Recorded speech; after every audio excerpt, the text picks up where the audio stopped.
Sveiki atvykę į Pabarę.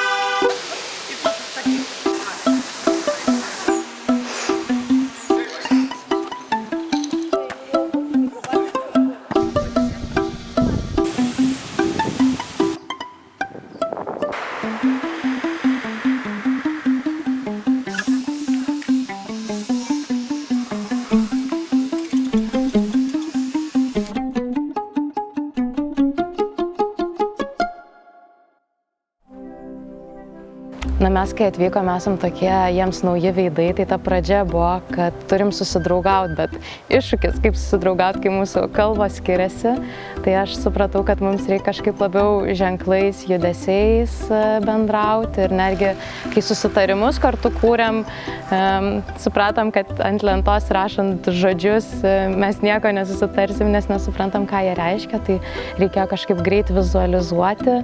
Man už nugaras vyksta statybos, idėjos, kurią priėjome kartu su vaikais pirmomis dienomis.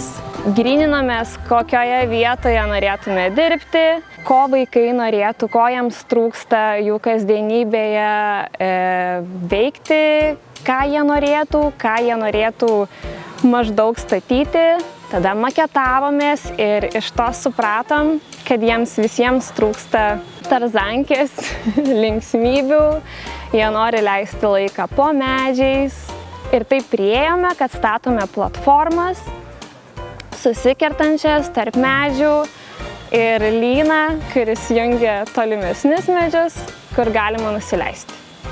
Mes statom, tipo tarzankę norim pastatyti, vaikščiojam po visą miestą, po Pabarę. Ir ką dar pasakyti galima. Ir norim turėti naujų draugų. Mes čia arba šlifuojam medžius, arba piešiam kažką. Mes dar pastatėm iki galo, mes tik pradėjom, vakar tik pradėjom statyti, tai dar nežinom, kas toliau bus. Esam šalia realiai gaisrinės, bet ir sandėlių. Kažkaip gal smagu, kad būtent šitam kadre mes ką statom iš medžio, pagrindinę konstrukcinę medžiagą, realiai mes nieko nepirkom, viską gavom iš vietinių ir dirbančių žmonių ir norėjusių atiduoti. Tai vienas sandėlys yra realiai seniūnijos, kur irgi sakė, mes turim daug nereikalingų medžiagų, ateikit pažiūrėti. Kita dalis buvo, kad gaisrinės vyrai, darbuotojai netaip senai čia kėlė stogą, darė kaip renovaciją, nes buvo per mažas garažas įvažiuoti mašiną, kurią netaip senai gavo dovanų miestelis. Tai jie turi irgi visą kalną atliekančių medžiagų, kur sakė irgi, naudokitės, išsirinkit iš tos krūvos viską, kas tinka. Ir mes tik papėjom ir kad ne tiek ir daug kas ten tinka, bet sakom, mes matom, kad jūs kieme turi dar labai gerų lentų, gal galėtume jas pasiskolinti ar kažkaip, mes gal kažkokią paslaugą, kažką galėtume jums padaryti. Jie sakė, ne, bet paskui kažkaip mes perkalbėjom ir sako, gerai, jeigu stato, tai reikia statyti gerai, reikia statyti rimtai, imkit tas lentas. Tai 2-3 lentos iš jų, bet mums visai realiai, visa konstrukcija. Tai tas smagu, kad visas medis vietinis.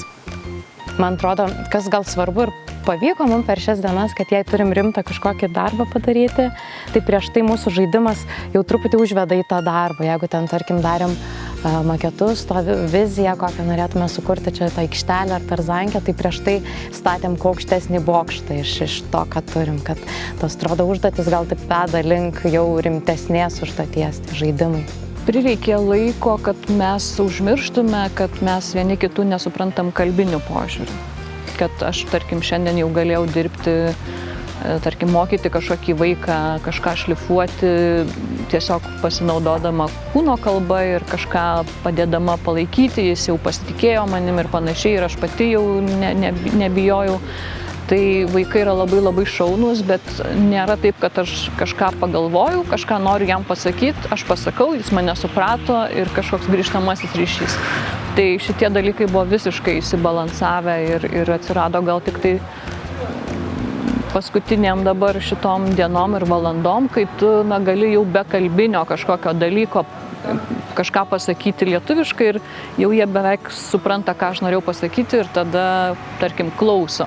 Mes vieną kartą, kada vaikščiom po pabarę, vaikščiom ir pamatėm tarzankę tokią, tipo, kur laikytis reikia.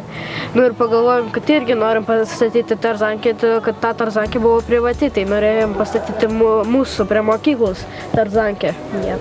Man tai patiko labiausiai susipažinti su draugais naujais ir daryti šitą tarzankę. Yeah.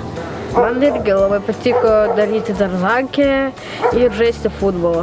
Tai viskas dar procese, viskas statoma, bet mūsų tikslas yra, kaip vaikai sako, tarzanka.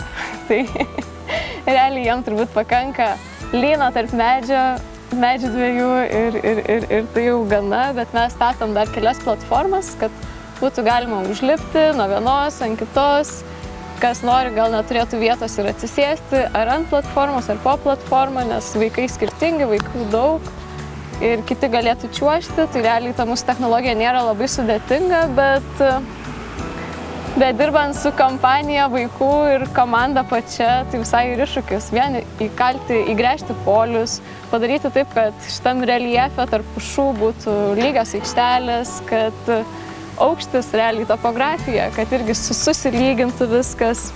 Labai aiškiai matėsi ir jų visų pirmose svajonių piešiniuose, kad jie nori leisti laiką po medžiais, tarp medžių.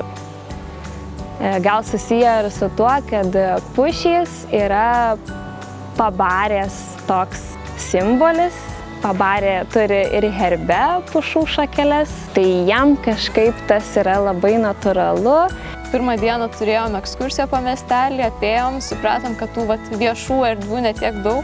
Buvo labai gražu, kad kai apibendrinom, kas ta vieša erdvė, tai iš pradžių vaikai sakė, tai man namie smagiausia. Kai kurie šiaip įvardino, vienas berniukas įvardino, kad kapinės man labai patinka.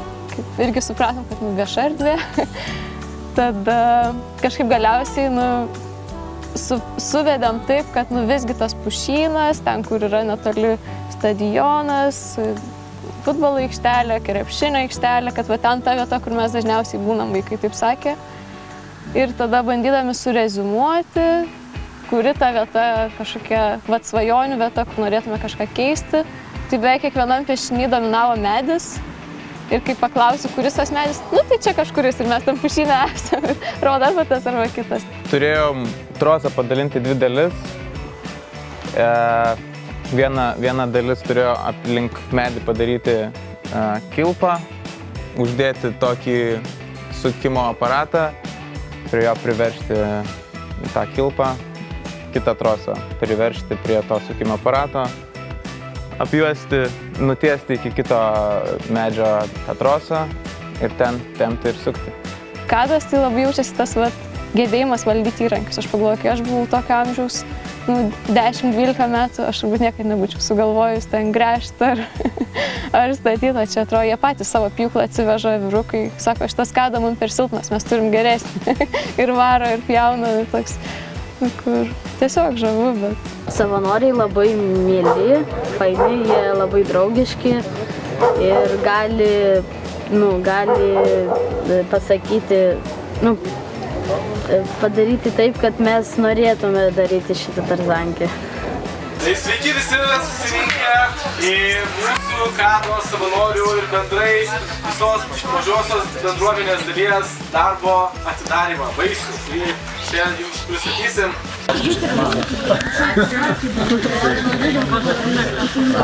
Ačiū. Taip, čia ne visi kažkas buvo. Ačiū.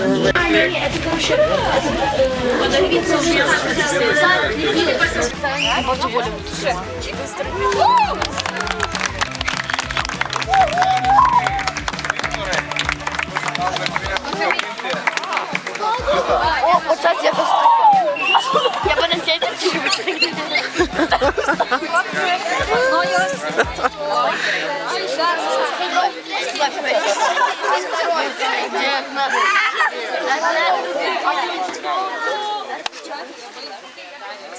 предали.